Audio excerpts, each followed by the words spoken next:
Yes, yes. And so you must be really careful, dear, because let me tell you where this key is. The key manifests with your words. Your words are the key. Yes, you have the keys. You have the keys to the kingdom, just like the Christ did. He understood and spoke to you from a place of equanimity and equality. Just it is just as this vessel said. Yes, he was the Son of God, and so are you, sons and daughters of God. Yes, that is correct. And you have these keys, and the keys are your words. With your words, you loose things in the heaven and you loose them on earth, and you bind them in heaven and bind them on earth. And when you do when you do it in the heavens, it's done on the earth. When you do it on the earth, it's done in the heavens, you see.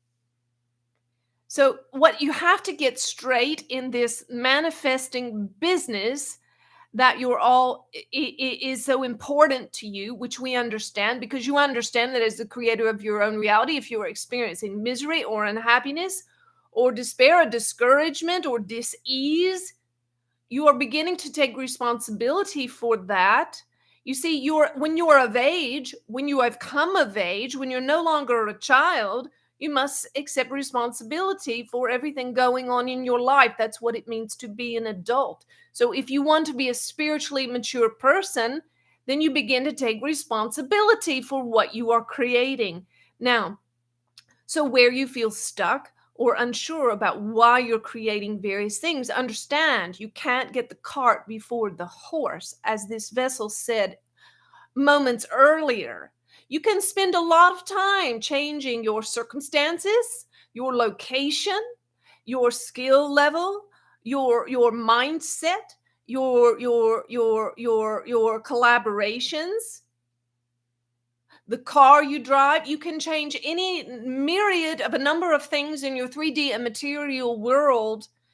But that, my dear, is putting the cart before the horse. And a cart won't go very far without a horse to pull it somewhere. And you see, angels and the realm of heaven, they are your horsepower. They are your supernatural horsepower. And so you want to get that horse in front of the cart, not behind it. And the way you do that is you create first in the realms of heaven. Well, that might sound woo-woo and not concrete enough, like too abstract, you see. So let's make it very concrete. Heaven is right here in your heart.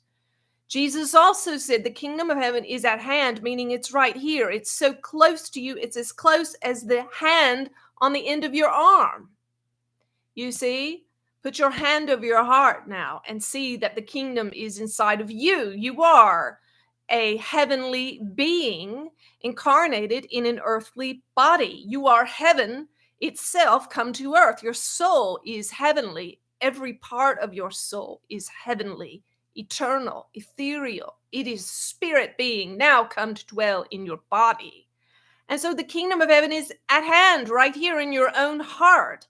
And it is within your heart that you begin to create in the heavenly realm, creating in conjunction with, collaborating with source and with angels, and also other beautiful high vibrational and higher dimensional beings. These beings also, in our understanding, from our perspective, are angelic as well. So there are myriads of beings with unlimited potential and resource, unlimited by time and space, at your disposal. And it is up to you whether or not you decide to co-create with them.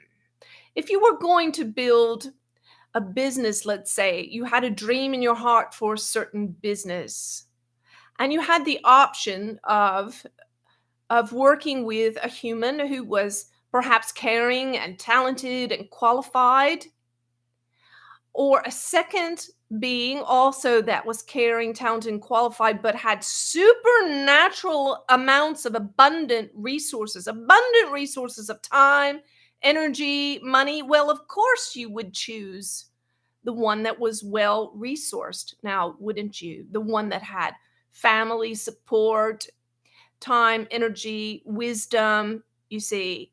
And so this is what angels are to you. They are completely sourced and resourced at all times. They don't need to sleep. They don't need to recharge. They are full of photons of white light energy. So, if you want to create and manifest something in the 3D realm, you must start by creating it in the heavenly realm which connects to your heart. You see, there is a beautiful overlap that can happen. It's the sweet spot of manifesting. The sweet spot of manifesting is the place where your higher self overlaps with source energy, with angelic support, and the wisdom and power of angels, and also the wisdom and insight of ascended masters.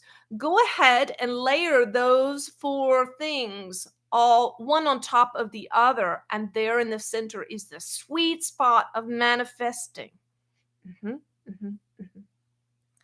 So, my dear, you have these keys. You have these keys, as the Christ said, keys to bind, keys to loose.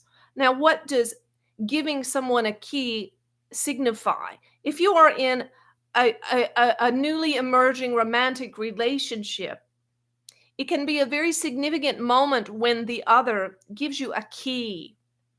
When they give you a key, they are saying, I trust you. I trust you with everything in my life, with my home, with my properties, with whatever private things about me that you might learn from being in my home and on my properties, from sharing a space with me. I trust you, and I am giving you access, access to my life, to all of me in a very intimate way. So when Jesus said to you, as inspired by spirit, I'm giving you the keys to the kingdom, he is saying, I'm giving you access to heaven. I'm giving you access to everything that I have access to. I'm giving you access to intimate knowledge about what it means to be a son, a daughter of God. Welcome into my sanctuary. Welcome into my God space. Let's have an intimate relationship. So when you have, if you have, yes, you are being given, even as we speak, these keys to the kingdom. So come in and enjoy the sanctuary of this intimacy with source and angels and ascended masters such as the Christ. Now, then you've been given this key. Well, what will you say to yourself about the key? Well, he probably didn't really mean to give them to me, little old me, because I have this and that and the other, which I really believe disqualified me. I think he made a mistake in giving me the keys. Well, dear, we hope that you will toss out all of that and receive the unconditional love and acceptance and the spiritual authority that having the keys implies. And more than receiving it, we hope you will use them. Use the keys. Use the keys. Come on in to higher dimensions of heaven and create there. Collaborate in beautiful co-creations within the heavens.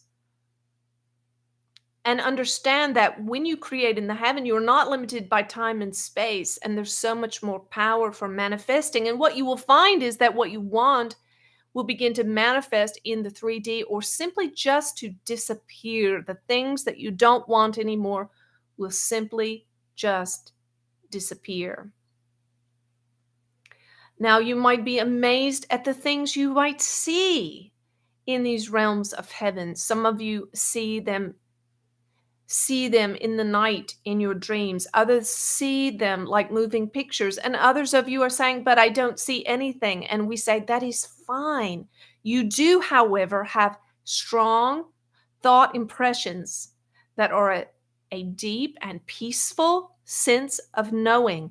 And those deep sense of peace that accompanies a particular thought that you have is the indicator that you have tapped into the higher mind of heaven. And those thoughts, very simple thought impressions, are every bit as valid as the more intricate and colorful visions that others may have. And some of you may actually hear an audible voice in your ear speaking to you as you create. What will you loose when you use these keys? There are two tasks for which you use these keys: to loose and to bind. The word bind there in the original language means to make illegal. What are the things that you don't want anymore in your life? You want them to be illegal in your world. You see, you, dear, are the sheriff of your kingdom.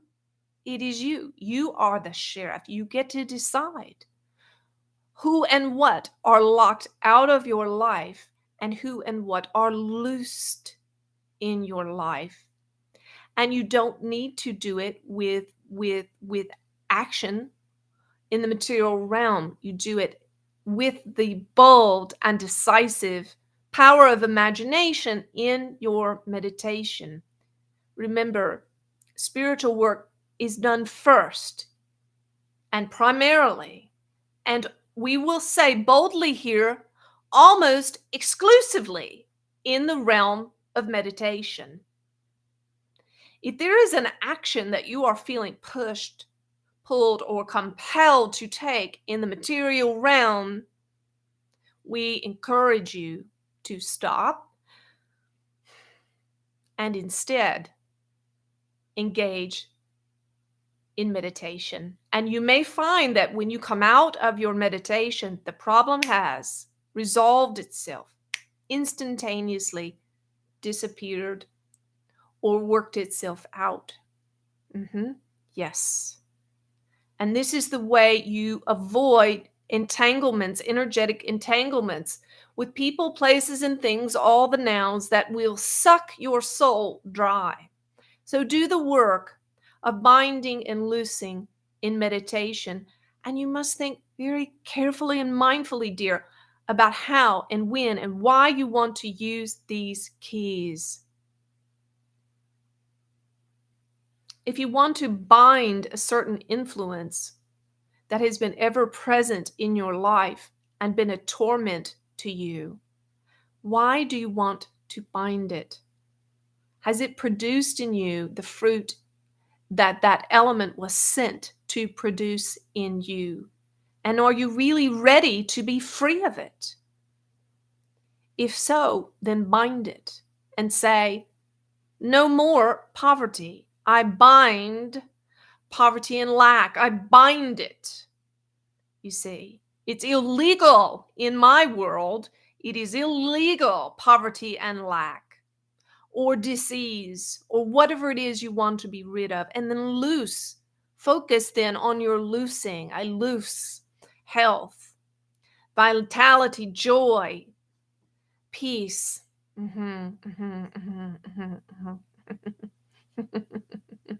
And unconditional love and acceptance for myself and others. What do you want to loose? Okay, my dears, you have the keys. You have the keys. Will you use them?